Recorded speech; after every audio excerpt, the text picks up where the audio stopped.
సామాన్యంగా చిత్తమును స్థిరీకరణ చేయటమే ధారణ. ఆ పరమాత్మ యొక్క సుందరాతి సుందరమైన అవయవాలని వరుసగా కూర్చొని కల్పించుకొని ధ్యానం చేయటం, దానికి ధ్యానం అన్నారు. ఈ మనోవృత్తికి ఈ ప్రపంచ వ్యవహారాలన్నిటినీ ఛేదం చేయటం ఉన్నదే సమాధి అన్నారు. బాహ్యమేమీ తెలియదు.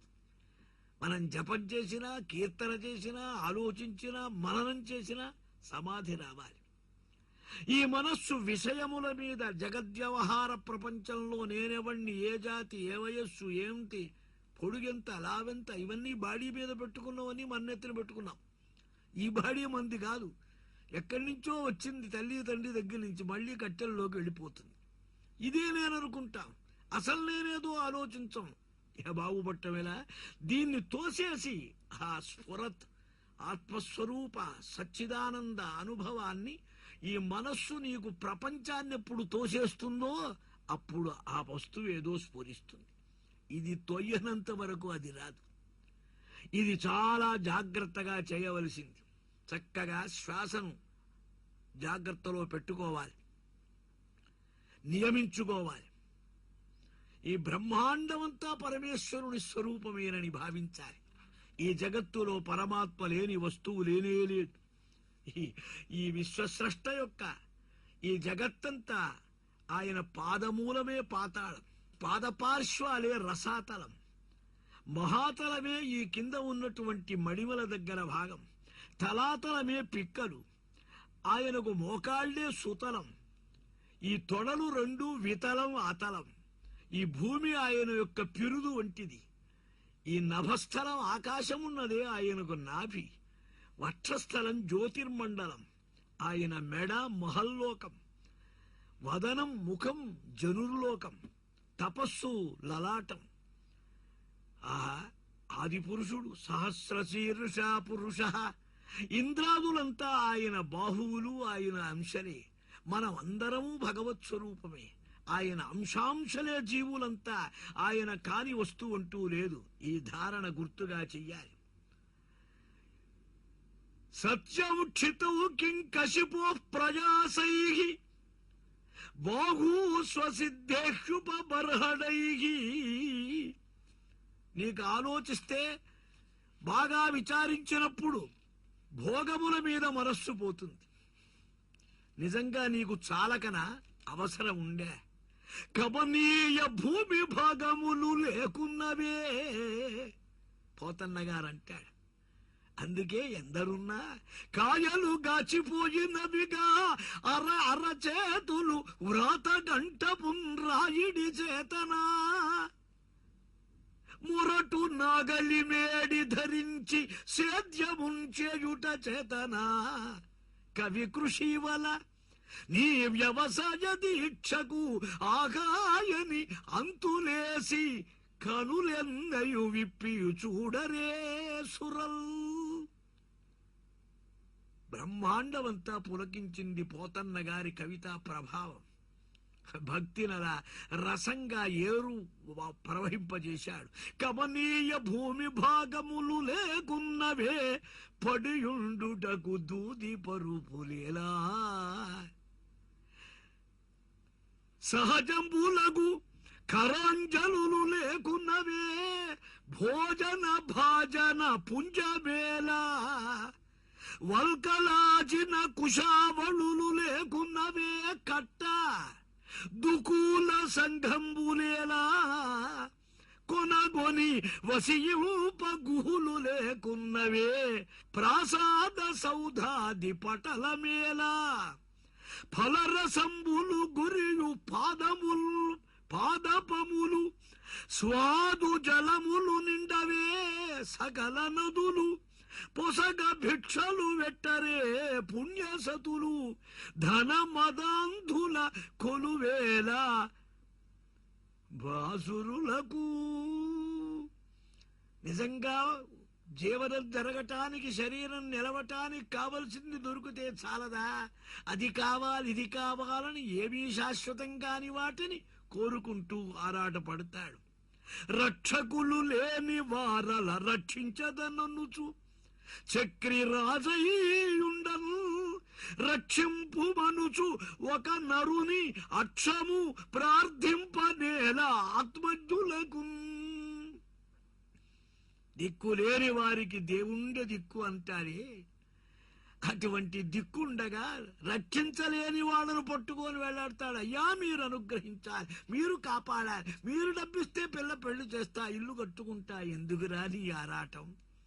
సర్వేశ్వరుడు విశ్వతో హస్త ఉత విశ్వతస్పాత్, అన్ని చేతులు ఆయనవేనున్నాడు. ఏ చేత్తో ఎప్పుడు ఎంత ఇప్పిస్తాడో నీ కర్మానుభవంగా ఇస్తాడు. ఆ తృప్తి లేక ఆరాటంతో జీవనమంతా పాడు చేసుకుంటాడు. హరి చింతింపక మత్తుడై విషయ చింతాయుక్తుడై చిక్కి ఈ సరముల్ ద్రోసడివాడి వాసరముల్ ద్రోసడివాడి కింకర గదా సంతాడితోస్కుడై ధరణీశోత్తమా దండభృన్నివసనద్వాగోపకుంఠోగ్ర భైతరణీవన్ని శిఖా పరంపరల చేద్దుండుగాకుండునే. ఎక్కువగా ఆరాటపడి తిరగటం తప్పితే పరమేశ్వరుని యందు మనస్సు పెట్టి విచారించడమే ముఖ్యమైన లక్షణమని, ఇది పరమభాగవతోత్తములు చేయవలసిన పని అని, ఇది పరమరహస్యమైన భగవత్ తత్వమని చక్కగా వివరించు చూపించాడు. బాగా జాగ్రత్తగా యోగాసన నిష్ఠుడై ఆ పరమాత్మను అనుధ్యానం చెయ్యాలి.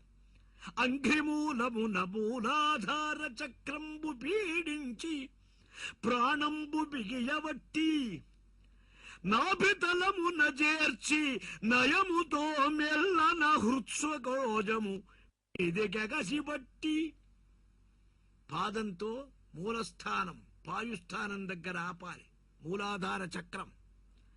ఆ పైనుంచి మెల్లగా వరుసగా పైకి లాక్కో వెళ్ళాలి, ఒక్కొక్కటి ప్రధానంగా నిలుపుతూ. ఆ వెళ్ళటంలో ఉత్తమోత్తమైన షట్చక్రాలను చక్కగా నిలుపుకుంటూ పైకి ఆ గాలిని పైకి లాగేసెయ్యాలి ప్రాణధారణ ఆలోచనతో. అట మీద నురమందు హత్తించి క్రమ్మరా తారుమూలమునల్ తరిమి నిలిపి దవడల దగ్గరికి తీసి నిలపాలి. అంతేకాదు భృగుయగ మధ్యంబు చేర్చి ఇడ పింగళ సుషుమ్న అని మూడున్న ఈ స్థానాలు, ఇక్కడ మూడు నాళ్లు సుషుమ్నా నాడిని అనుసంధానం చెయ్యాలి. ఆ దృక్కర్ణనాసస్య మార్గములు మూసి ఈ బెజ్జాల్లో నుంచి ఏ దృష్టి పోకుండా ఆపాలి.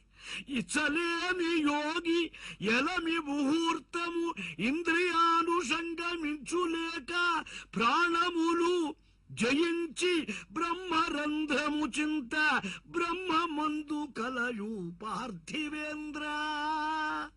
ఈ సుషుమ్నా నాడితో బ్రహ్మరంధ్రాన్ని అనుసంధానం చెయ్యాలి.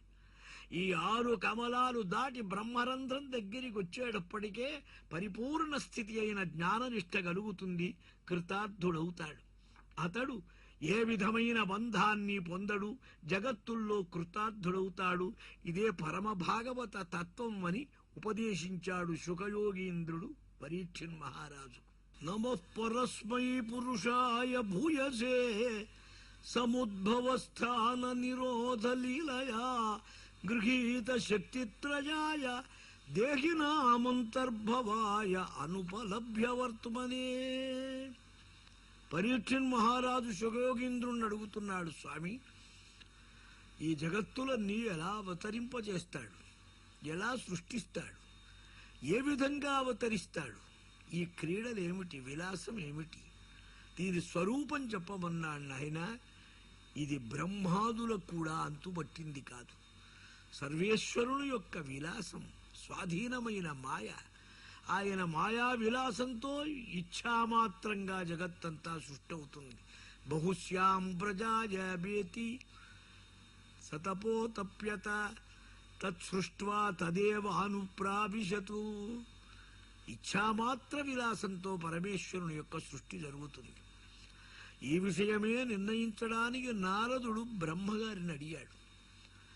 బ్రహ్మగారు కూడా తనకు జరిగిన ఒకప్పటి అనుభవాన్ని బట్టి నారాయణుణ్ణి ప్రశ్నించాడు. భగవంతుడే బ్రహ్మగారికి చెప్పారు ఈ తత్వం. అదే భాగవతం అన్నారు. ఎవని యొక్క దివ్య తేజస్సుతో ఈ జగత్తంతా ప్రకాశిస్తున్నదో అట్టి సర్వేశ్వరుడు ఈ జగత్ భారాన్నంతటిని నడుపుతున్నాడు. ఆయన విలాసంతోటే ఈ మొత్తం కూడా జరుగుతున్నది. ఆయనకు తెలియంది లేదు, ఆయన చెయ్యగూడని పని లేదు.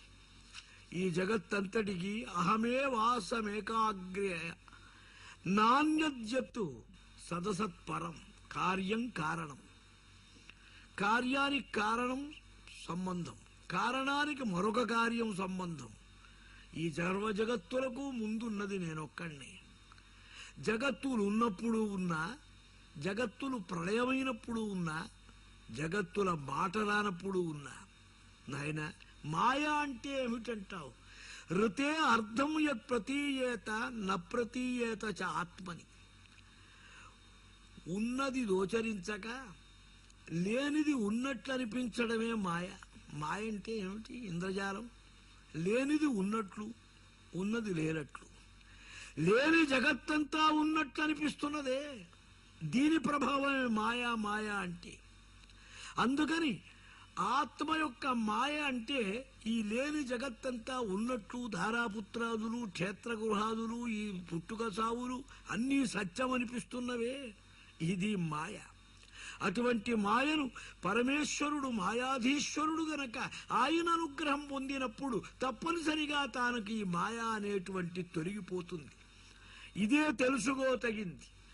ఆత్మ అనే అధిష్టానం మీదనే జగత్తులన్నీ కల్పించబడ్డాయి. అధిష్టానం లేని కల్పన ఉండదు తండ్రి.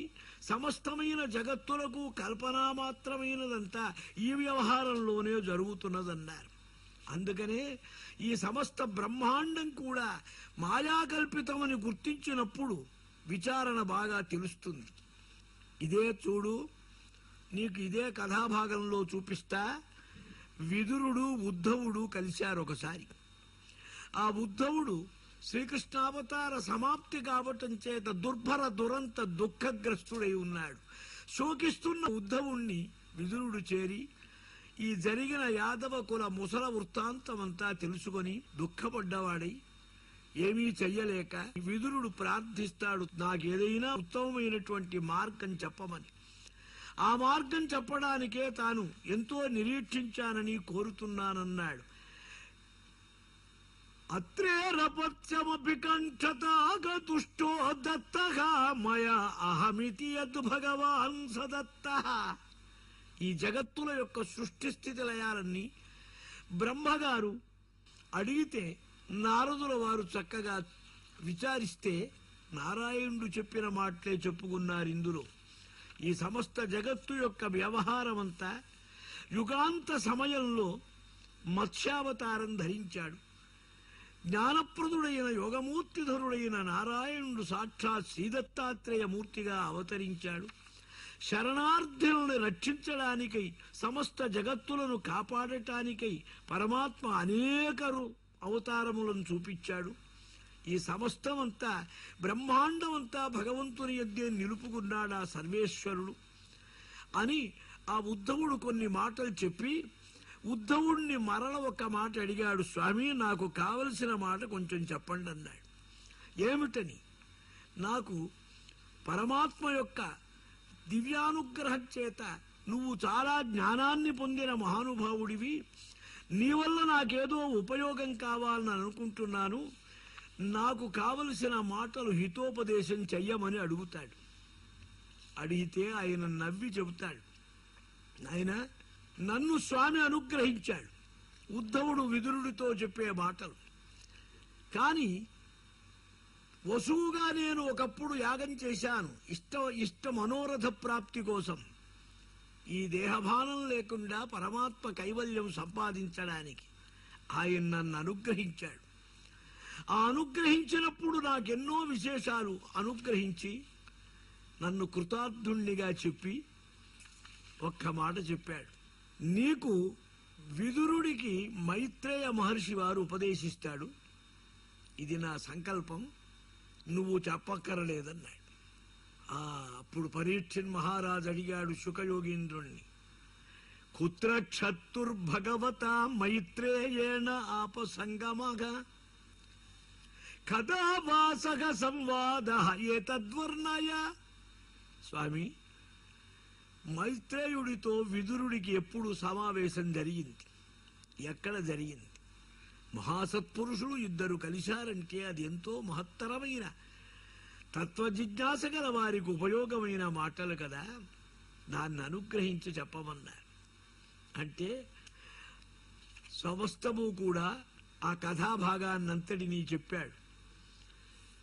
ఉద్ధవునికి అనుగ్రహించారు, ఉద్ధవుణ్ణి వెళ్ళమన్నారు. ఉద్ధవుడు విదురుడికి ఈ మాటలు చెప్పి వెళ్ళిపోయినాడు. ఎలా పరమాత్మ నాకు దర్శనమవుతుందా అని చూస్తున్నాడు. నన్ను తే తత్వ సంరాజ్య ఋషి కౌశారమో అంతిమే సాక్షాతు భగవత ఆదిష్ట మర్త్యలోకము జిఘసత. భయపడబోకవయ్యా విదురా, పరమాత్మ ఆదేశం చేత ఈ భూలోకాన్ని వదిలి అవతార సమాప్తి చేయదలుచుకున్న శ్రీకృష్ణ స్వామివారి ఆదేశమే పొంది ఉన్నాడంటే నిన్ను చూడగానే ఆయనకు చెప్పబుద్ధి అవుతుంది. ఆయన చెప్పింది నీకు తెలుస్తుంది. ఒకప్పుడు భగవద్ అనుగ్రహం లేనిదే వారు చెప్పినా మనకు తెలియదు, మనం చెప్పమన్నా వారు చెప్పలేరు. అప్పుడు మైత్రేయ మహర్షి యొక్క సమావేశాన్ని చూపించడానికి చెబుతున్నారు. విదురుడు బయలుదేరి వెళ్ళాడు. గంగాద్వారం దగ్గరికి ప్రయాణమై వెళితే మైత్రేయమాసీనం అగాధ బోధం క్షత్తావుపసృత్య అచ్యుత భావ శుద్ధం వప్రచ్చ. ఆ మైత్రేయ మహర్షి దివ్య శోభతో కూడి ఉన్నాడు. బ్రహ్మ తేజస్సుతో ఆత్మజ్ఞానంతో ఆయన పాదముల మీద పడ్డాడు, నమస్కరించాడు. అచ్యుత భావం చేత నారాయణ సమాధితో ఆనందంతో శుద్ధమైన మైత్రేయుణ్ణి ప్రార్థించాడు విదురుడు. స్వామి, లోకాన్ని చూస్తూ ఉంటే చాలా విచిత్రంగా ఉంటుంది. ప్రతివాడు సుఖం కావాలననే పని చేస్తూ ఉంటాడు, దుఃఖం కావాలని ఎవ్వడూ చెయ్యడు. కానీ ఎవ్వడికి సుఖం రాదు, వచ్చేదంతా దుఃఖమే. ప్రయత్నం మాత్రం సుఖం కోసం. కృష్ణాద్విముఖస్య దైవాదధర్మశీలస్య సుదుఃఖితస్య అనుగ్రహాయ ఇగ చరంతి నూనం భూతాని భవ్యాని జనార్దనస్య. ఈ మహాపురుషులుగా పుట్టి మహాత్ములుగా వచ్చి లోకంలో సంచరిస్తూ ఉంటారు. ఎందుకని? ఎవరైతే భగవంతుణ్ణి సాక్షాత్తు భావించడానికి అలసులై ప్రమత్తులై అవివేకులై అధికారం పొందరో వారిని అనుగ్రహింపచేయటానికి, వారి సత్సాంగత్య సద్భావాలు ఇవ్వటానికి మహాపురుషులు ఈ జగత్తులో తిరుగుతూ ఉంటారు. ప్రతి వారి హృదయముందు ఉన్నప్పటికీ అజ్ఞానికి ప్రకాశించడు భగవంతుడు. సత్వాధిగమం కలిగిన వారి హృదయంలో పరమాత్మ స్ఫురిస్తాడు. అవతారములను ధరించి అనేక కర్మలు చేసి లోకం భావించడానికి తగినట్టుగా ప్రవర్తిస్తాడు. క్రీడన్ విధత్తే ద్విజగోసురాణముక్షేమాయ.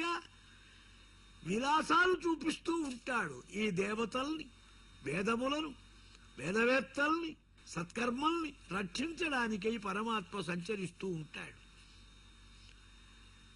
స్వామి, ఈ జగత్తుల యొక్క సృష్టి స్థితి లయముల కోసం పరమాత్మ అవతరిస్తున్నాడే, అనంత శక్తి సంపన్నుడే. మానవాతీతమైన దివ్యాతి దివ్యమైన కర్మలు ఎన్నో లీలలు చేశాడే, అవి కొంచెం మాకు వివరించి చెప్పమని అడిగాడు మైత్రేయ మహర్షిని విదురుడు. ఇది విదుర మైత్రేయ సంవాదం, ఉద్ధవ ప్రేరణ. ఇలా విదురుడి చేత సర్వధర్మజ్ఞుడైన వాడు విదురుడు, పరమశాంత స్వరూపుడు. తత్వజిజ్ఞాసతో మైత్రేయ మహర్షిని అడగ్గా ఆయన సమాధానం చెబుతారు. నాయనా, చక్కగా అడిగావు. భగవద్ అనుగ్రహం లేనివాడు మంచి ప్రశ్న అడగలేడు. తాను తిరుగుడు మరుగుడయ్యే ప్రశ్నలే అడుగుతాడు. ఎందుకంటే నువ్వు బాదరాయణ వీర్యజే నైతతు ఆశ్చర్యం వ్యాసపుత్రుడివయ్యా. వ్యాసానుగ్రహ సంపన్నుడికి నీకు ఈ తత్వజ్ఞానముందు ఆసక్తి కలటం ఆశ్చర్యమా? మాండవ్యుడనే మహర్షి, అణిమాండవ్యుడని మహత్తర శక్తివంతుడు శూలంలో ఓతప్రోతమై ఉండగా ఆ బాధ తీరిన తరువాత యమధర్మరాజు దగ్గరికి వెళ్లి అడిగాడు, ఏం తప్పు చేశానని శిక్ష ఇచ్చావని. మహర్షే, నువ్వు వెనకటి జన్మలో చిన్నతనంలో 10 సంవత్సరాలప్పుడు ఈ పిట్టలకు పుచ్చముల యందు ముళ్ళు గుచ్చి అవి గిలగిలా కొట్టుకుంటూ ఉంటే ఆనందించావు. అదే పెరిగి పెద్దదై వడ్డీతో ఇప్పుడు నీకు శూలప్రోతం అయిందన్నాడు. చిన్నతనం ఏమీ తెలియనప్పుడు చేసేదానికి ఇంత శిక్షవిస్తావా? నువ్వు వివేకహీనుడివి, భూలోకంలో మనుష్యుడివై పుట్టమని శపించాడు. ఆ అణిమాండవ్య శాపంతో యమధర్మరాజు ధర్మదేవత, విదురుడివిగా పుట్టావు నాయన. నీకు తత్వజ్ఞానం సహజం, అందుకనే నువ్వు ఇలా అడగగలిగావు. పరమేశ్వరుడు ఒక్కడే ఆత్మస్వరూపుడు, ద్రష్ట. ఈ సమస్తమైనటువంటి ద్రష్టు యొక్క శక్తి సదసదాత్మకమైన శక్తి ఉన్నది. ఆ శక్తి సర్వేశ్వర రూపం. మహత్తత్వాద్వికుర్వాణం వైకారికస్తైజసశ్చ తామసశ్చ ఇత్యహంత్రిధ. దీనికి ఆ పరమేశ్వరుడు యొక్క చిచ్చక్తి కాలచోదితమై కాలక్రమంగా మహత్తత్వం అయిపోయింది. ఆ ప్రకృతి అవ్యక్తమైన ఆ శక్తియే మహత్తత్వమైంది. ఆ మహత్తత్వమే అహంకారంగా మారింది. ఆ పైన అహంకారం నుంచి బయలుదేరినై సత్వరజస్తమో గుణాలనేటువంటి గుణముల యొక్క ఇది. విష్ణోస్తు త్రీణి రూపాణి పురుషాఖ్యాన్యతో విదుః. ప్రథమం మహతో రూపం, ద్వితీయం తు అండ సంస్థితం, తృతీయం సర్వభూతస్థం జ్ఞాత్వా విముచ్యతే. నారాయణునికి 3 రూపాలు. ఈ 3 రూపాల్లో మొదటిది మహత్తత్వం, రెండవది బ్రహ్మాండ స్వరూపం, మూడవది సర్వభూత రూపం. ఈ కీలకము రహస్యం తెలుసుకున్నవాడు కృతార్థుడవుతాడు, గుర్తించగలుగుతాడు. పరమేశ్వరుడు నిరుపాధికుడు, ఆకాశ శరీరం బ్రహ్మ. ఆయనకు శరీరం అనేటువంటిది లేదు. సర్వదేవతలు ఆయన్నే ఆరాధిస్తారు. నాయనా, ప్రవృద్ధ భక్త్యా విశదాశయాయే వైరాగ్యసారం ప్రతిలభ్య యథా అంజసాన్వేయురకుంఠధిష్ణ్యం. ఆ పరమేశ్వరుడు యొక్క దివ్యమైన కథా రస గాన పానం చేత మత్తులై బ్రహ్మానంద పరవశులై ఆ కథ అని అమృతమన్నారు. తవ కథామృతం తప్త జీవనం గోపికలంటారు. పరమాత్మ యొక్క కథ అనేది ఒక సుధ. అది ఆస్వాదిస్తే తాపములుండవు. ఆధ్యాత్మికాది సర్వతాప విరహితులవుతారు. ఆ కథాన్వేషణం చేత, శ్రవణం చేత వైరాగ్యం కలుగుతుంది, బోధ కలుగుతుంది, జ్ఞానం కుదురుతుంది. ఇలా కొంతమంది తరిస్తారు. మరికొంతమంది ఆత్మ సమాధి యోగంతో యమ నియమ ఆసన ప్రాణాయామ ధారణ ధ్యాన సమాధుల్ని సంపాదించి వెళుతారు. ఈ బలిష్టమైన ప్రకృతిని ధీరులై ఆ ప్రకృతిని గెలిచి పరమాత్మ యొక్క సేవతో కృతార్థులవుతారు. త్వౌన సురాణమపి సాన్వయానం కూటస్థ. సర్వేశ్వర, నీవు సర్వభూతములకు కూటస్థుడివి. సర్వ ప్రజలయందు సర్వభూతములయందు నిండి ఉన్నటువంటి వాడివి. కాల సంజ్ఞను పొందినటువంటి దేవి పరాశక్తి మహామాయ జగన్మాత నీ యొక్క కింకరి. నీ యొక్క అనుగ్రహం చేతనే ఈ బ్రహ్మాండమంతా నిర్మింపబడుతున్నది. దేవతలంతా కూడా ప్రార్థిస్తారు. ఆది కాలంలో సృష్టి అంతా బయలుదేరుతుంది. అప్పుడు ఇలా చెబుతున్న మైత్రేయుణ్ణి అడుగుతున్నాడు, స్వామి, చిన్మాత్రస్య అవికరిణః లీలయా వాపి యుజ్యేరన్నిర్గుణస్య గుణక్రియాః. చైతన్యమాత్రుడైన పరమాత్మకు విలాసంగానైనా నిర్గుణమైన వాడికి గుణ సంబంధం ఎలా కలుగుతుందన్నాడు. ఈ జగత్తుల్ని ఎలా సృష్టిస్తాడు? ఆయనకి ఏమి పనుంది ఇందులో? ఇదే మాయ నాయన, భగవంతుని మాయ. ఆయనకు కోరిక లేదు, విలాసము లేదు. కాని మాయ అనేది ఈ జగత్తును కల్పిస్తుంది. మాయ జడం, మాయకు శక్తి ఇచ్చిన వాడెవరు? సర్వేశ్వరుడు. ఈ సమస్తమైనటువంటి గుణముల యొక్క ప్రేరణ మాయలో కలుగుతుంది. సత్వగుణ ప్రేరణ కలిగినప్పుడు స్థితి కలుగుతుంది, రజోగుణ ప్రేరణ కలిగినప్పుడు సృష్టి కలుగుతుంది, తమోగుణ ప్రేరణ కలిగితే ప్రళయం కలుగుతుంది. కనుక ఆ భగవంతుణ్ణి గుర్తించినటువంటి మహానుభావులు, పరమభక్తులైన వారు ఈ క్లేశం పొందరు, అజ్ఞానం పొందరు, వారిని ఎప్పుడూ బాధించదు. ఇదే బ్రహ్మగారు నారాయణుడిని అడిగితే నారాయణుడు బ్రహ్మకు చెప్పాడు, బ్రహ్మ నారదుడికి చెప్పాడు. నారదుల వారు చూపించిన భావాన్ని వ్యాసుల వారు సంక్షేపంగా తెలుసుకున్నారు. ఇది అమృతాన్ని ఒలికించేటువంటి భగవద్ విషయం నాయన. తంద్రీము సర్గ ఉద్యమమావక తన్మయా ఆపాదితవ్యా. బ్రహ్మను సృష్టించమన్నారు. ఆయన మాత్రం ఎలా సృష్టిస్తాడు? నాభికమలంలో ఆయనకేం కుదరలే, గుర్తు రాలే. అప్పుడు ఆ నాభి కాళ్ళలో నుంచి లోపలికి వెళ్లి అనంతకోటి బ్రహ్మాండాలను చూపించారు పరమాత్మ. ప్రేరణ కలిగింది, అబ్బాయి సృష్టి చెయ్యి, ఇది నా ఇచ్ఛ, నువ్వు కాదన్నా వదిలేది కాదు. ఇలా బోధింపబడ్డటువంటి వాడై బ్రహ్మగారు ప్రజల్ని సృష్టించాడు. స్వామి, ఈ బ్రహ్మ సృష్టించాడు కదా, ఇక్కడ ఏతావన్ జీవలోకస్య సంస్థాభేద నిర్విశేషో ప్రతిష్ఠిత పురుష. విశేషములతే జగత్తంతా కూడా కల్పింపబడ్డది. ఇక్కడ వైకారిక సర్గం, ప్రథమ సర్గం, ప్రథమ సృష్టి అన్నారు. ఈ గుణవైషమ్యం కలిగింది, ద్రవ్య గుణములకు కలిగినటువంటి ఈ సర్గమే ప్రథమ సర్గం అన్నారు. రెండవ సృష్టి అహంకార సృష్టి అన్నారు, ద్రవ్య జ్ఞాన క్రియాత్మకమైనది. మూడవ సృష్టి భూత సంబంధమైనదన్నారు, భూతములు పంచభూతాల సంబంధం, తన్మాత్ర ద్రవ్య శక్తి గలది.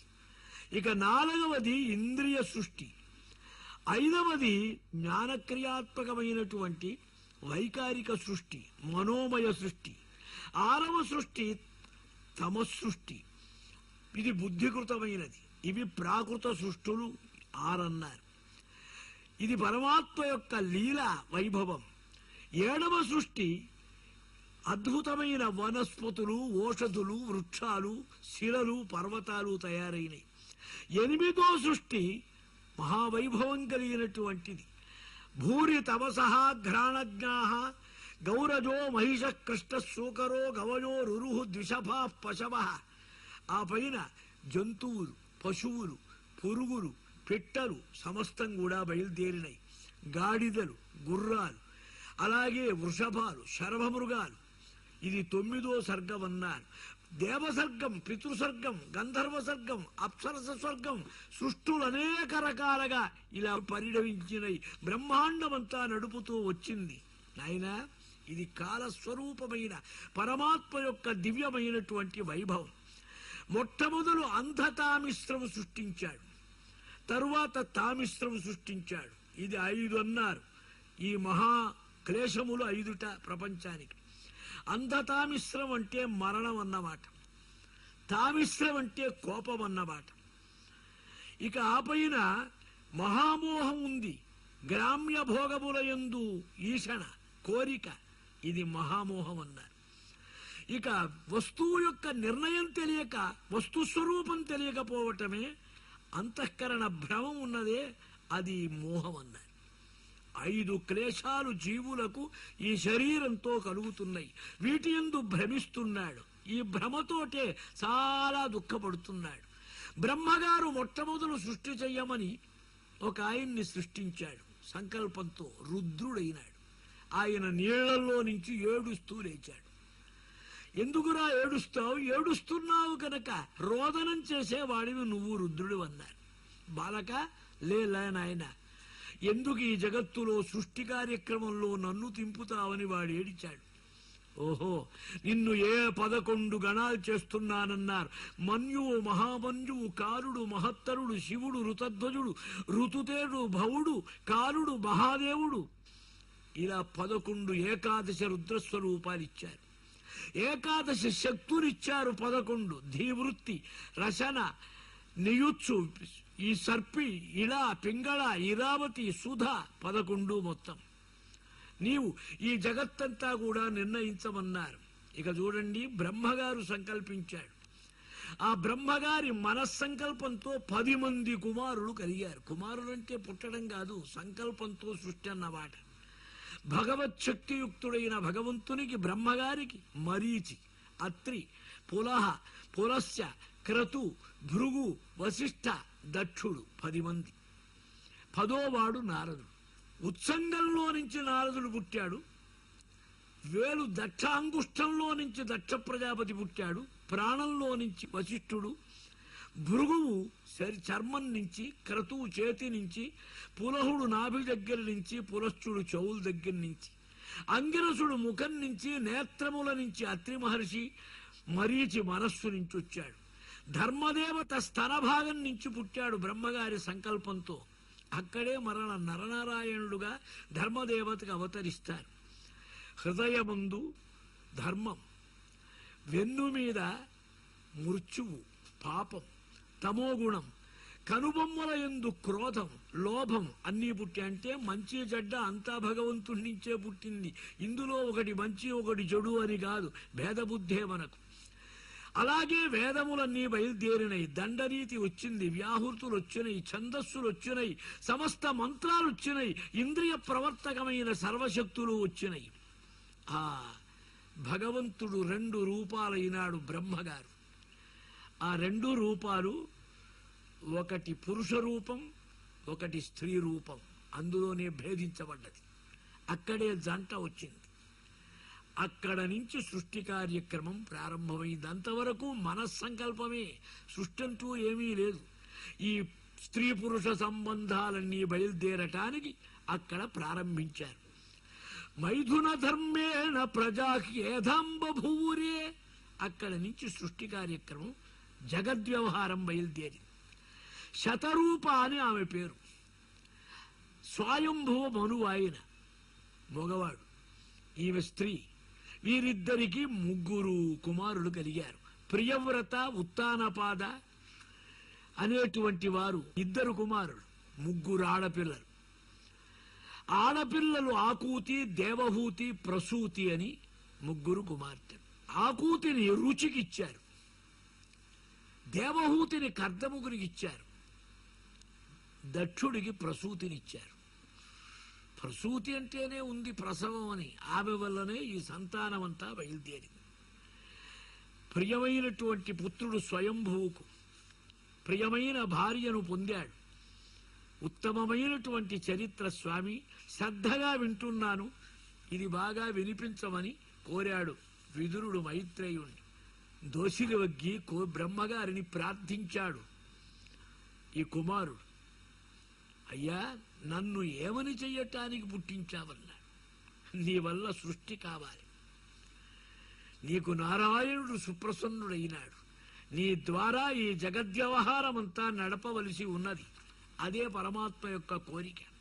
ఓహో, అలా అయితే ఈ సృష్టి కార్యక్రమం అంతా నా మీదనే జరగవలనా అని ఆపన్నుడై వినయంగా నమస్కరించి తమ ఆజ్ఞను శిరసా వహిస్తాను, నారాయణుని యొక్క సంతోషం కంటే నాకు కావలసింది లేదన్నాడు. ఏషం నతుష్టో భగవాను యజ్ఞలింగ జనార్దన తేషాం శ్రమ అపార్థాయ యత్ స్వాత్మా వా ఆదృత స్వయం.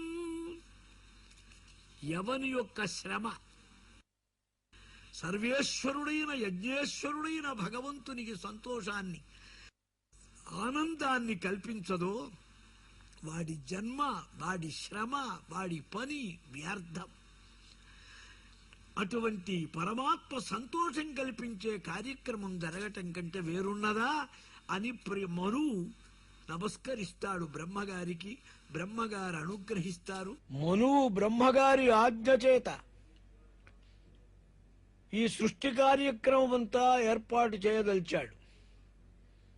సమస్త జగత్ సృష్టిని సంకల్పించి ఆలోచిస్తూ ఉండగా ఈ లోపల ఆ భూమి ఉదకంలో మునిగిపోయింది.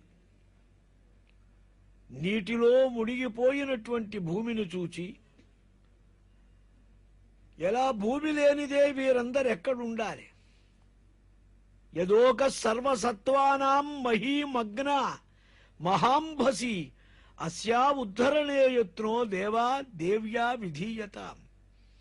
సమస్త జంతుజాలానికి ఆధారభూతమైన, నిలవటానికి వీలైనది భూమి. సమస్త జీవులకు ఆధారభూతమైన మునిగిపోతున్నదే ఈ భూమి. దీన్ని ఉద్ధరించు స్వామి అని ఆ మనువు ప్రార్థించాడు. చూచాడా భూమిని బ్రహ్మగారు. ఓహో, ఇప్పుడేం చెయ్యాలి? ఇలా ధ్యానిస్తూ బ్రహ్మ నారాయణుణ్ణి సంకల్పించి ధ్యానం చేస్తే, అభిధ్యాయతో నాసా వివరాతు, ఆ ముక్కు యొక్క గాలిలో నుంచి అట్లా ఒక చిన్న రూపం వచ్చింది.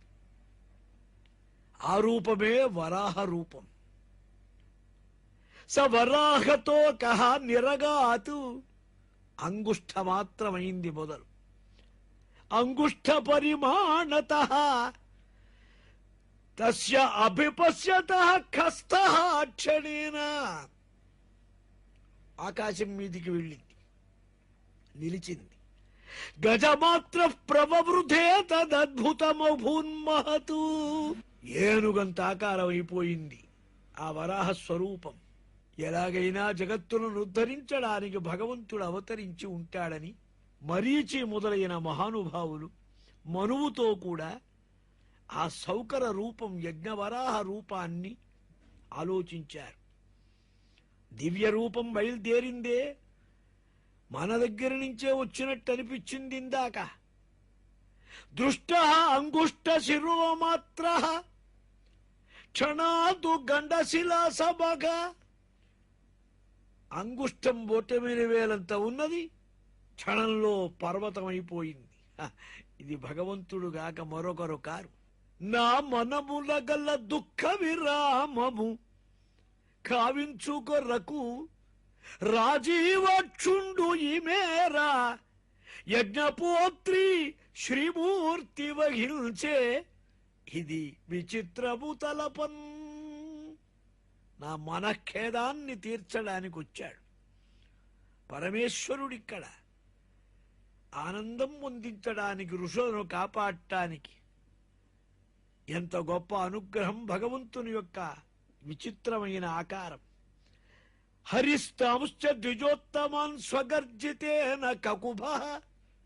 ఆ యజ్ఞవరాహమూర్తి ఒక్క సింహనాదం చేశాడు. ఆ గంభీర ధ్వానంతో బ్రహ్మాండమంతా నిండిపోయింది. మాయామయ సూకరస్య జనస్తప సత్య నివాసినస్తే త్రిభిః పవిత్రైః మునయః గృణముస్మా. సత్యలోక మహర్లోక నివాసులైన ఈ జనమంతా కూడా ఆశ్చర్యపడ్డారు ఆ ధ్వానానికి. ఎంత గొప్ప ధ్వానం! ప్రళయ జీభూత సంఘాత భయద భూరి గర్జనాటోపలోక గృద్ఘన గభీర రావమడరింప. ప్రళయకాల సమయముందు ఆసన్నమై నభోవ్యాప్తమైన భయంకరమైన మేఘాల సమూహము యొక్క ఉరుములాగా ఉంది. గభీర రావమడరింప. అప్పుడు రాజీవ భవుడు మునులు ఆనందమును పొందిరనఘచరిత. బ్రహ్మానందం పొందారు. దిక్కులేక దరిదోచగా ఉన్న సమయంలో ఇలా ఒక భయంకరమైనటువంటి ధ్వానం అభయమిచ్చినట్లు కనపడటం చేత సంతోషపడ్డారు. ఆ పరమాత్మ వారందరూ చూస్తూ ఉండగానే భూయో విబుధోదయాయ గజేంద్రలీల జలమవివేశ. ఈ సమస్త దేవతా కోటికి సంతోషాన్ని కల్పించడం కోసం నీటిలోకి ప్రవేశించాడు ఆ వరాహస్వామి.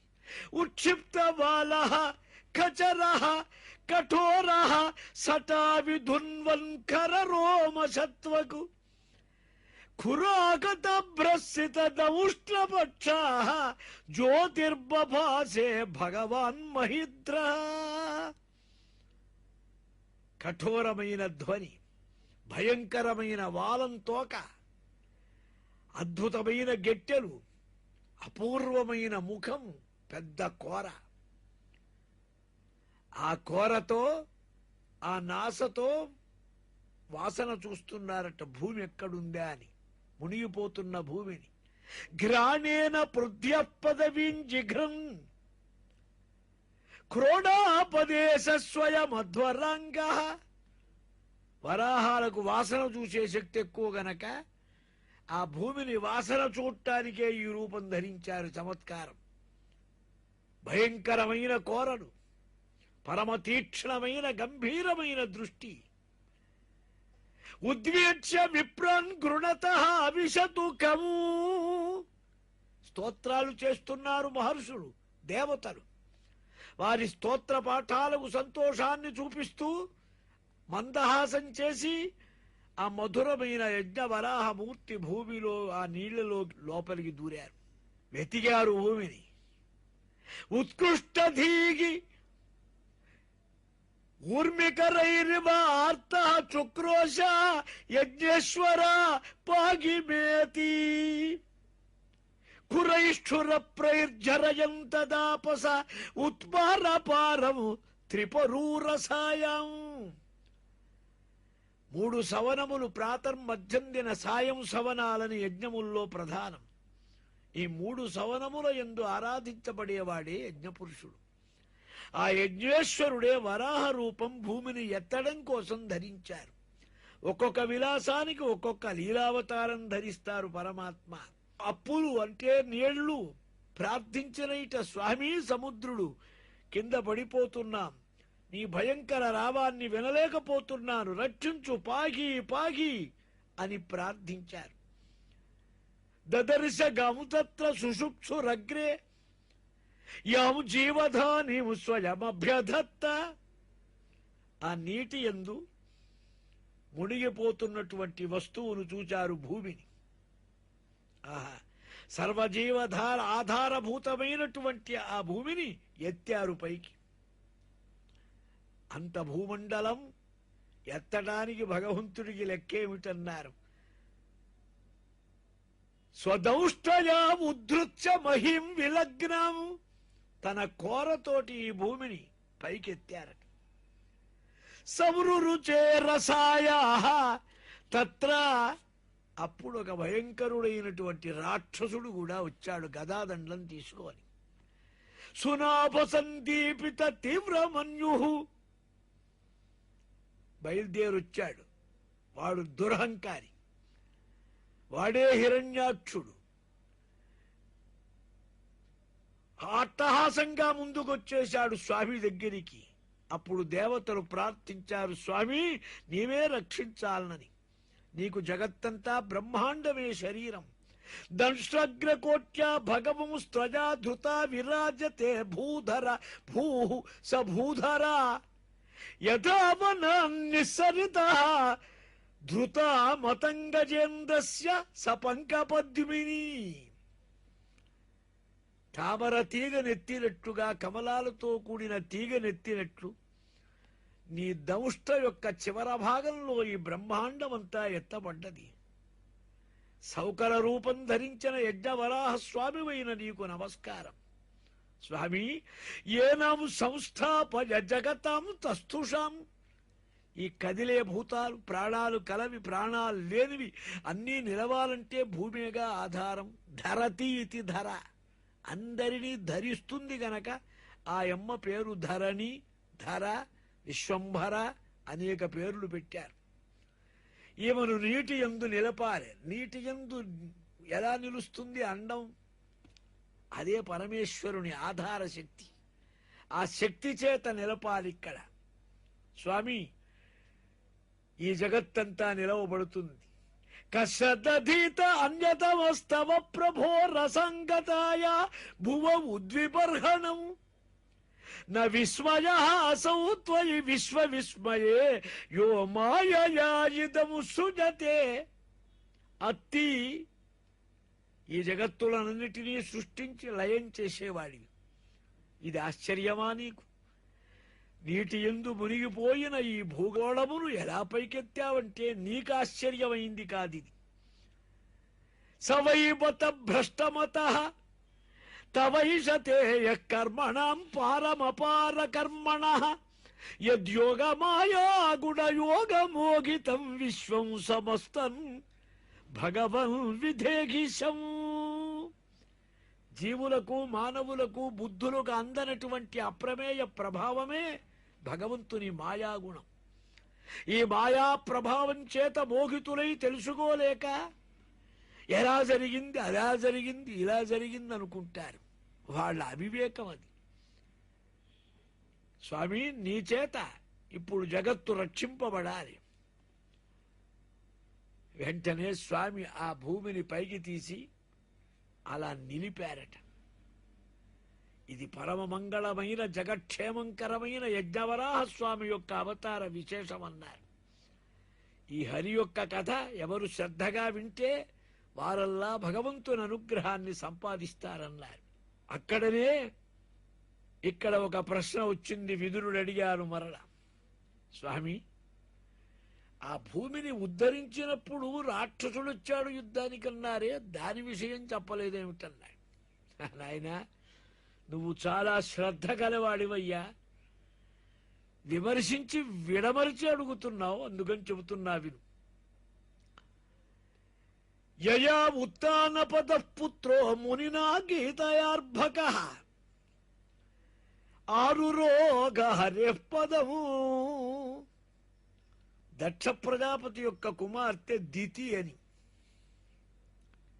మరీచుని కుమారుడైన కశ్యప ప్రజాపతికి దితినిచ్చి వివాహం చేశారు. ఆ దితి భర్తతో సంగమించాలని కోరిక కలిగింది. ఆ కోరిక కూడా అందుకే మంచి చెడ్డ సమయాలు చెప్పారు, విధి నిషేధాలు చెప్పారు. కలవగూడని సమయంలో కలుస్తే రాక్షస స్వభావం వాళ్ళు పుడతారు. పిల్లలు దుర్మార్గులు పుట్టారంటే పెద్దవాళ్ల లోపం చాలా ఉందని అర్థం. విధి నిషేధాలు పాటించనప్పుడే దేవభావం కలవాళ్ళు, అసురభావం కలవాళ్ళు సంతానం కలగటానికి కారణం. సాయంకాల సూర్య అస్తమయ సమయంలో సంధ్యావందనం చేసుకునే సమయంలో ఈమెకు కక్కుర్తి కలిగింది, మోహం. భర్తను ప్రార్థించింది. త్వత్కృతే విద్వన్ కామ ఆర్తశరసన ధునోతి దీనాం విక్రమ్య రంభోమివ మతంగజః తద్భవాన్ దహ్యమానాయం సపత్రీనాం సమృద్ధి ప్రజాపతీనాం భద్రంతే మయ్యాయుంక్తాం అనుగ్రహం. సకల సృష్టి కార్యక్రమానికి ఆజ్ఞాపించబడ్డ మానసిక ప్రజాపతివి నీవు. స్వామి, నాకెందుకు ఇప్పుడు సంకల్పం కలిగింది సంతానం మీద, కాబట్టి నా కోరిక తీర్చు, నా మన్మథ తాపాన్ని పోగొట్టమని వేళగాని వేళ నిషిద్ధమైన సమయం అసుర సంధ్యాకాలం, అందుకే దాన్ని అసుర సంధ్యాకాలం అన్నారు. అసురులు పుట్టేటువంటి సమయం అన్నమాట. అది మంచి పని కాదు. అందుకే ఆ సమయంలో సంధ్యావందనాలు, దేవ ప్రార్థనలు అవన్నీ చేయటానికి కారణం ఆ సంధి సమయం అంత భయంకరమైంది. నవ్వాడు ఆయన.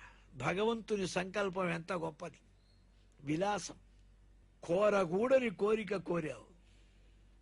కామాతురాలివైన నీ కోరిక తీర్చడం భర్తగా నా ధర్మం. విధి ఎలా ఉంటే అలా జరుగుతుంది అని ఆమెకు పుత్రప్రదానం చేశాడు. స్వామి, సంతానం గొప్పది కావాలంటే నీ కడుపున 2 పరమ దుర్మార్గులు పుడతారన్నారు. కవల పిల్లలు ఒకేసారి గర్భస్థులవుతారు. లోకాన్ సపాలం స్త్రీను చండీ ముహుర ఆక్రందయిష్యత. క్రూర స్వభావం కలిగిన అసుర కాలమందు నీకు దిక్కుమాలిన కామ సంకల్పం కలిగింది గనక నీ సంకల్పము యొక్క దోష ప్రభావంతో నీకిద్దరు కుమారుడు పరమ భయంకరుడు పుడతారు. ముల్లోకాలని దుఃఖపెట్టేవారు పుడతారు. దీనులైన అపరాధురహితులైన ప్రాణికోటిని హింసిస్తారు. స్త్రీణం నిగృహ్యమానానాం కోపితేషు మహాత్మసు, పతివ్రతలైన స్త్రీలను బాధిస్తారు. మహర్షుల్ని చెండాడుతారు. మహానుభావులు ఎందరో బాధింపబడతారు. సత్పురుషులు, పతివ్రతలు, పుణ్యాత్ములు, మహర్షులు ఎప్పుడు బాగా దుఃఖపడతారో అప్పుడు భగవంతుడు ఆలోచిస్తాడు. అప్పుడు వెళుతుంది ఆయన దగ్గరికి. విశ్వేశ్వర క్రుద్ధ భగవాను లోకపాలక హనిష్యతి అవతీర్య ఆజౌ యథా అద్రియేను శతపర్వధృతు. దేవేంద్రుడు పర్వతాలను నరికినట్లుగా అప్పుడు భగవంతుడు అవతరించి నీ కుమారుల్ని సంహరిస్తాడు. అప్పుడు అంటుంది దితి, కొంత నయమేనన్నది. భగవంతుడి చేత సంహరింపబట్టం మహాయోగ్యత, భాగ్యం. సత్పురుషులైన బ్రహ్మర్షుల శాపాలు తగలటం కంటే భగవంతుడి చేత చంపబట్టం చాలా తేలికన్నది. ఎందుకంటే భగవంతుడి చేత చంపబడ్డవాడు భగవంతుడి సారూజ్యం పొందుతాడు. ఆయన్నే చూస్తూ, ఆయన్నే ఆలోచిస్తూ నువ్వు ప్రేమించడం ఎంతదో ద్వేషించడం కూడా అంతదేనండి. నిజమైన ద్వేషం ఉండాలి. నేను నాస్తికుణ్ణంటాడు, దేవుడు లేడంటాడు, ఈ వ్రతాలు పూజలు దండగంటాడు, అంతా ఉట్టిదంటాడు. ఏ టైఫాయిడో వస్తే ముక్కుకోవేకు వెంకన్నకి శ్రీశైలం వెళ్ళొద్దాం, అక్కడ ముడుపుగట్టు ఇక్కడ ముడుపుగట్టు అంటాడు పెళ్ళాంతో. వీడు నిజంగా నాస్తికుడా ఆస్తికుడా? సగభావం ఏమీ సాధించలేదు. ద్వేషమైనా దృఢంగా ఉండాలి. గట్టిగా ద్వేషిస్తే ఏమవుతుందో తెలుసా? అనుసూతమై నీకు ఒకే భావం చిత్తంలో నిలవాలి. చిత్తంలో భావం నిలవటమే ధ్యానం అంటే, వేరే ఏం లేదు. ఏ ధ్యానం నీ మనస్సులో నిలుస్తుందో దాని గుర్తు జాగ్రత్తలో, స్వప్నంలో, సుషుప్తిలో ఆ మూడు కూడా అక్కడే ఒకే భావంలో నిలవాలి. భక్తుడికి ఎలా నిలుస్తుందో శత్రువుకి ఎలా నిలుస్తుంది. భక్తుడు ఎంతో కష్టపడితే శత్రువు కూడా ఊరికే శత్రుత్వం రాదు, అంటమే గాని దగ్గర లొంగిపోతాడు సమయం వస్తే. ఏకైకమైన దృష్టి ఆయన చేత సంభవనింపబడే స్థితి కలగటం మహాపుణ్యం కాదా? అవునవును. భవే మయ్యపి చాదరాతు, చేసిన తప్పు వెంటనే గుర్తించుకున్నావు. భగవంతుని చేత సంహరింపబట్టాన్ని మెచ్చుకున్నావు. నా మీద ఆదరం పొందావు కనుక వాళ్ళు భవిష్యత్తులో బాగుపడతారులే పొమ్మన్నాడు. కశ్యప ప్రజాపతి భార్యకు చెప్పింది, వాడికి చాలా మందులు పుడతారు, ఎంతమంది పుడితే నీ కలిగిన ఆ పశ్చాత్తాపం వల్ల నీ కొడుకు కడుపులో ఇంకో కొడుకు పుడతాడు, వాడు పరమ భాగవతుడైతాడు, వాడి వల్ల వంశమంతా కృతార్థమవుతుంది. యోగైర్హేమైవ దుర్వర్ణ్యం భావయిష్యంతి సాధవః నిర్వైరాదిభిరాత్మానం యచ్చీలమనువర్తితుం. బంగారంలో మాలిన్యం చేరుతుంది, టంకం. ఈ మాలిన్యాన్ని ఏం చేస్తారు? పుటం పెట్టి ఊదుతాడు పనివాడు, సొత్తులు తయారు చేసేవారు. ఆ బంగారాన్ని పుటం పెట్టి ఊదితే మాలిన్యం పోయినట్టుగా యోగముల చేత, ఉపాయముల చేత ఈ చిత్తము యొక్క మాలిన్యం పోతుంది. యత్ప్రసాదాదిదం విశ్వం ప్రసీదతి యదాత్మకం విశ్వసుడు భగవాను యస్య దోష్యతే అనన్యయా దృశ. ఎవరి జగత్తంతటినీ వ్యాపించిన మహానుభావుడో, ఎవడి సర్వ జగత్తులను నడుపుతున్నాడో ఆయన యందు దృష్టి కలిగిన పరమభాగవతుడొక్కడు పుడితే వంశమంతా పవిత్రమవుతుంది. మహానుభావ మహతాం బహిష్ఠ ప్రవృద్ధ భక్త్యా సువిభవిత విశాశయ వైకుంఠమతద్విహాస్యతి. శత్రుభావం చేస్తాడు కుమారుడి మీద, ఆ తండ్రి ద్వేషం పెట్టుకుంటాడు, ఆ తండ్రి కృతార్థుడవుతాడు, కుమారుడు వంశమంతా బాగుపడుతుంది. దితికి చెప్పారు, నీ మనవడు పరమభక్తాగ్రగణ్యుడు పుడతాడని. అనే ప్రహ్లాదుడన్నమాట. నీ కుమారులున్నారే, పెద్దవాడు హిరణ్యకశిపువు, చిన్నవాడు, ఇద్దరు ఒకటే కవల పిల్లలు, హిరణ్యాక్షుడు. ఆ హిరణ్యకశిపు తర్వాత చెబుతారు ఆ కథ. ఇప్పుడు హిరణ్యాక్షుడి కథ ముందు వస్తుంది గనక అదే యజ్ఞవరహ కథ. భగవాన్ శబ్దగోచర, ఈ బ్రహ్మాండమంతా కూడా వ్యాపించినటువంటి అద్భుత శక్తి కలిగినటువంటి పరమాత్మకు ఆయన దాకా వెళ్ళింది మొర. హిరణ్యాక్షుడి యొక్క భయంకరమైన దుర్మార్గం. వాడు చాలా క్రూరుడైనాడు, దేవతలందరినీ బాధించాడు, కర్మకాండనంతా చెడగొట్టాడు, అద్భుతమైనటువంటి ఆపదలు తెచ్చిపెట్టాడు జీవకోటికి. ఆ పరమేశ్వరుణ్ణి ప్రార్థించారు దేవతలంతా. సమయం వస్తుంది రేవయ్యా, సమయానికి తగిన పని జరుగుతుందన్నారు. కోవా ఇక ఏత్య భగవత్ పరిచర్యయోచ్చైస్తద్ధర్మణాం నివసతాం విషభస్య భావః. వీళ్ళెవరూ ఇక్కడ పుట్టిన వాళ్ళు, హిరణ్యకశిపువు హిరణ్యాక్షుడు. భగవంతుని చేత సంహరింపబడతారా, కృతార్థులవుతారా? వీళ్ళ పుణ్యం ఏమిటి? ఎంత గొప్ప జన్మయి ఉండాలి అంటే దీనికి కథ ఉంది వేరే అన్నారు. శ్రీమన్నారాయణ దివ్య దర్శనం కోసం బయలుదేరారు సనక సనందన సనత్సుజాత మహాయోగి వర్యులు నలుగురు. దివ్యమైన మానసిక పుత్రులు, బ్రహ్మ మానసిక పుత్రులు, పరమశాంతులు, మహావీరాగులు, కుమారస్వరూపం కలవారు. వారందరూ అపూర్వమైనటువంటి జ్ఞానంతో పరమేశ్వర దర్శనం చెయ్యాలన్న ఆనందంతో బయలుదేరి వెళ్ళారు. చతుర్భుజాలు, శంఖచక్రాలు, గదాపద్మాలు పుచ్చుకొని జయ విజయులనేటువంటి ఇద్దరు రాక్షసులు, నారాయణుని వల్లే ఉంటారు ద్వారపాలకుడు కూడా, వెళుతున్న ఆ మహాయోగుల్ని ఎవరూ ఆపరాని వారిని బెత్తాలు పెట్టి ఆపేశారు. ఎప్పుడూ కోపం రాని మహాయోగుల కోపం వచ్చింది. ఏమయ్యా, మీరిక్కడ వైకుంఠంలో ఉన్నారు, పరమేశ్వరుడి సేవాపరాయణులై ఉన్నారు, మీకు కూడా ఇంత అహంకారమా? పెద్దలను అవమానపరచడమా? మాకే అభ్యంతరం చెబుతారా? పరమేశ్వరుడి సేవాపరాయణులైన మీకు పెద్దలను అవమానించే స్థితి కలుగుతుందా? తప్పు కాదా? నహ్యంతరం భగవతీక సమస్త కుక్షౌ ఆత్మానామాత్మని నభో నభసీవ ధీర పశ్యంతి యువయోగో సురలింగినో కిం యుత్పాదితం ఉదరభేది భయం యతోస్యా.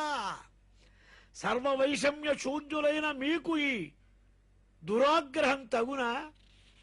మమ్మల్నే నిగ్రహిస్తారా? మీరు భయంకరమైన రాక్షసత్వం పొందుతారు భూలోకంలో, మీరిక్కడ ఉండటానికి తగరు, మీకు సగినటువంటి శిక్ష ఇస్తున్నామన్నారు. ఈ శాపం పెట్టగానే స్వామివారు బయలుదేరొచ్చారు. శపించేదాకా, వారు కోపించేదాకా, వీరు అడ్డగించేదా అప్పుడు ఏం రాలే స్వామి. కాస్త ఆ శాపం అయిపోయిన తర్వాత తంత్వాగతం ప్రతిహుతౌ పైకము స్వపుంభి తే అచక్షత అక్షి విషయం స్వసమాధి భాగ్యం. ఆ కోమల శ్యామల దివ్య శరీరంతో కూడిన కాంతివంతమైన నారాయణ దివ్య స్వరూపాన్ని చూచారు వారు. చేతిలో కమలం ధరించాడు. ప్రసన్నమైన అనుగ్రహ పూరితమైన కటాక్ష కరుణా కటాక్షంతో కూడిన చూపులు. ఆయన్ని చూడగానే మహాసంతోషం కలిగింది వారికి. తమ కోపం వచ్చింది అనిపించింది. తస్య అరవింద నయనస్య పదారవింద కింజల్పమిశ్ర తులసీవ గరంధ వాయు అంతర్గత స్వవివరేణ చకార తేషాం సంక్షోభమక్షర జుషామపి చిత్త తన్వోగో. పరమాత్మ యొక్క పాద కమలమందు కమలము యొక్క దివ్యమైన సుగంధము గారి బయలుదేరి రాగానే బ్రహ్మానందపడ్డారు ఆ సనత్ కుమారాది యోగీంద్రుడు. సర్వభూతములను వ్యాపించిన వాడైన సర్వేశ్వరుడు సాక్షాత్కరిస్తే మహాసంతోషం కలిగింది. మాకు కూడా కోపం వచ్చింది అనిపించింది వారికి. పాపం కోపం ఎరగని వారు గనక స్వామి నవ్వారు, స్తోత్రం చేశారు పరమాత్మను సనక సనందనాథుడు.